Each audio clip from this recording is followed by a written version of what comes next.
Bonjour à toutes et à tous. Aujourd'hui, dans Les Gardiens du quotidien, nous revenons sur 4 faits divers qui illustrent chacun à leur manière les violences et dangers auxquels nos concitoyens et nos forces de sécurité sont confrontés. Du drame conjugal à Nanterre, à l'embuscade tendue à une patrouille de police, en passant par l'agression d'une policière à Lyon et l'attaque d'une nonagénaire à Auxerre, voici votre journal. À Nanterre, samedi 9 août, un drame conjugal s'est joué au pied des tours Ayo. Selon le Parisien, un homme aurait demandé sa compagne en mariage. Face au refus, il s'empare d'un cutter et lui assène un violent coup à la gorge. L'agresseur prend la fuite vers le parc André Malraux où il tente de mettre fin à ses jours. Les secours arrivent, retrouvent les 2 personnes inconscientes, hospitalisées d'urgence.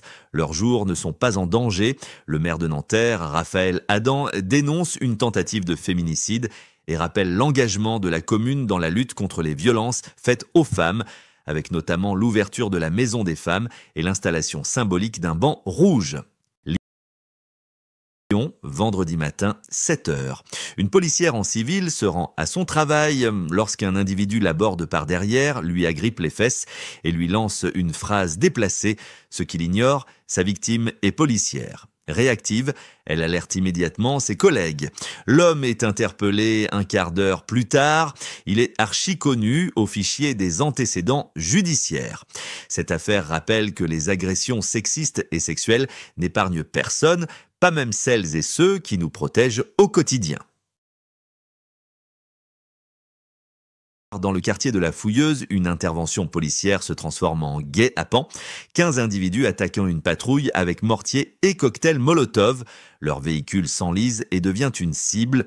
Les policiers se servent alors de la voiture comme bouclier. Grâce à leur sang-froid, aucun blessé n'est à déplorer. Mais la voiture est lourdement endommagée. L'ancien commissaire et eurodéputé Mathieu Vallet réagit.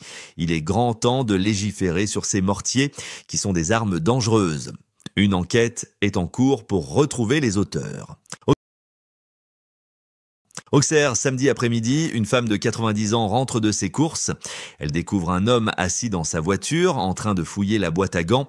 Il lui vole un badge d'ouverture de portail. Elle tente de le rattraper, mais reçoit un coup de poing dans le ventre qui la fait chuter. Transportée à l'hôpital, elle bénéficie de 5 jours d'ITT.